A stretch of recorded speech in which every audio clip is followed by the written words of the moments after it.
the dancing scene. The dancing scene. I hope you realize all the things I do for you on this channel. I watched the dancing scene.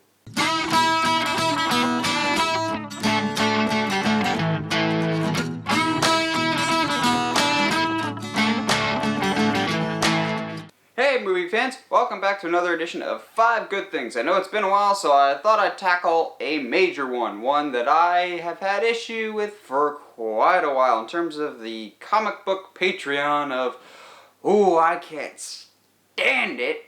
Batman and Robin will always be at top. Ironically, that was the first 5 Good Things. So today I thought I'd tackle one from the Marvel side, Spider-Man 3. Now I'm a diehard Spider-Man fan, and oh, I could not stand Spider-Man 3. To this day, they got so much wrong. Then I rewatched it for a video for this, and they may have misjudged it. I'm not saying it's a good movie. However, it's not nearly as bad as I remember it being. But when it's bad, it's really bad. Like, whoo. Like, yeah. If you know it, if you've seen it, you know it, but positive. And yes, there are in fact 5 positive and good things about Spider-Man 3. At number 5, we actually have the entire first third of the movie. So the beginning of the movie more or less is shaping up of Peter Parker, of course, has work-life balance with being Spider-Man, with trying to be there for Mary Jane, and in comes the Sandman, this new villain with a really sympathetic backstory, which I could really get behind, and his conflict with the new Goblin that looks like every 2000s snowboarding video game character all rolled into one. Looks nothing like a Goblin whatsoever.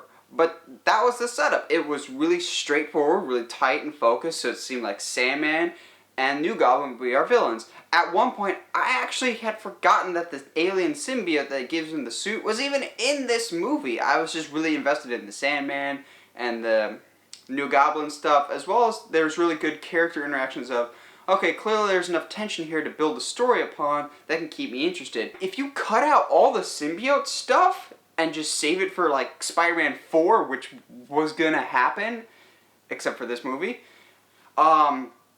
you actually have a really solid, really good movie. It just makes Sandman and New Goblin the villain, tease Venom, but don't have him in the movie, and don't cast Topher Grace as Venom. Oh, biggest miscasting. One of the biggest miscastings I've ever seen. At number 4, it's a constant throughout the Spider-Man movies, but it's always a positive no matter what. J.K. Simmons as J. Jonah Jameson. I someday will rank my best comic book to movie adaptations, and number 1, spoiler alert, will always be J.K. Simmons as J. Jonah Jameson. The dude looks like he just leapt right out of the Spider-Man comics. Both, like, whenever I hear J. Jonah Jameson's voice now, whenever I'm reading the comics or seeing anything, if it's not J.K. Simmons' voice, it's not J. Jonah to me. Like, he is the definitive J. Jonah Jameson to me. And he's got some amazing scenes in Spider-Man 3, whether that's his taking his heart medication and getting yelled at by Betty, or this little girl ripping him off to take pictures at the end. That was just fantastic, and J.K. Simmons just always nails the look, the sound, the attitude of J. Jonah Jameson. At number 3, we have the fight scenes. Now, there's a couple in particular that I was like, I really like these, and I think it's primarily because of the story leading up to it. A good fight is only as good as the characters that you're invested in. So, the first major fight that we get is between Peter and the New Goblin. Not in costume, because Peter is just all in street attire, basically, fighting the first appearance that we see of Harry in this New Goblin outfit, which, again, looks like a 2000 snowboarder. But the fight itself was actually really good, minus some CGI that hasn't really aged well, but that's because we had 3 movies leading up to this conflict, and you really got invested, and there's some hard hits in it. It's really nice to watch, and you feel like there's actually some conflict there, some actual tension.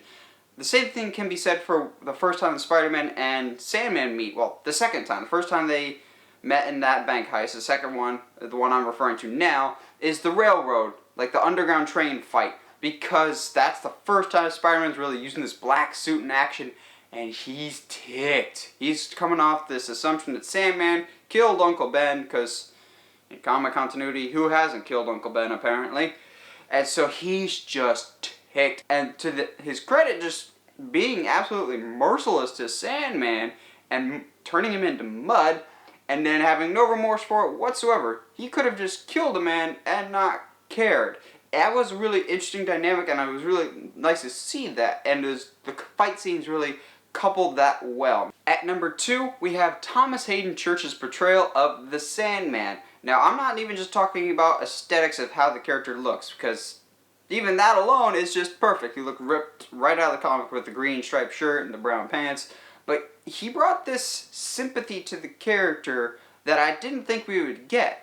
I will always know Thomas Hayden Church as the bad guy from George of the Jungle, but now I'll also know him as the really good Spider-Man villain. Like, I got invested in him, I cared about him. No other Spider-Man villain before, or even since, have I really cared about Sandman. Like, at the end of the day, I was just like, okay, yeah, go steal some money for your daughter, because you actually made me feel something. I felt bad for you. He was really sympathetic, didn't speak a whole lot, but he really didn't need to. You could always see in his expression that he's been run down by the world and just weary and tired, but he needs to keep going to try and support his ailing daughter and needs to find some way to cure her, and that really got me invested in this villain of all things. And I think the best thing, the number one thing about Spider-Man 3 has to do with Sandman. Sandman's transformation scene when he goes from Flint Marko to Sandman. So he's running away from the government officials, whether police officers or whoever else, and he goes into this research facility, this testing facility. In the process, gigantic fan starts swirling its weird logic plot hole, and he merges with the sand and becomes the Sandman. That doesn't sound that great, but what follows is probably the most emotional scene in the entire Spider-Man trilogy, in that not a single word is spoken. It's all the music. And you could tell just by the animation and the motions that this Sandman is making that he's just distraught. This music swells up and you actually feel bad for him as he's clearly in pain and trying to get used to his body being destroyed and now is made of sand. And he sees this little locket that his daughter gave him earlier in the movie. And he reaches for it with his sand hand, but he can't pick it up. And he keeps clawing at it, but since he doesn't have hands, he can't pick it up. He needs to make this adjustment. And credit to the animators of, it's really hard to animate emotion into something CGI sand, but you can see the sorrow on his face, and he kind of just comes to form as this human, and all of Flint Marko is now gone. You can see it, and you can hear it in the music. Like, the music was absolutely perfect for this, as well as was just perfect throughout the movie. Music was on point. But particularly in this scene, you could just hear the transition.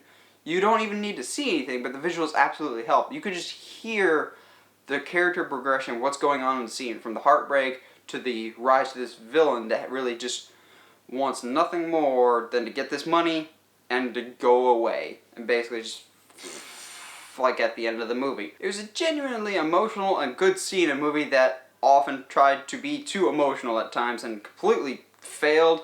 But overall, this movie was not nearly as bad as I remember it being. But when it's bad, it's really bad. But it's still not horrendous. There's a good movie in there. You just had to scrape away some other stuff. Too bad we couldn't do that back in 2007. Well, what did you guys think of Spider-Man 3? What are some things that you like about it? Let me know in the comments below. And as always, if you like what you've seen and want to see more, subscribe to the channel, or find me on Facebook, Twitter, or Instagram at Uncharted Media. Stay sharp, movie guys and gals.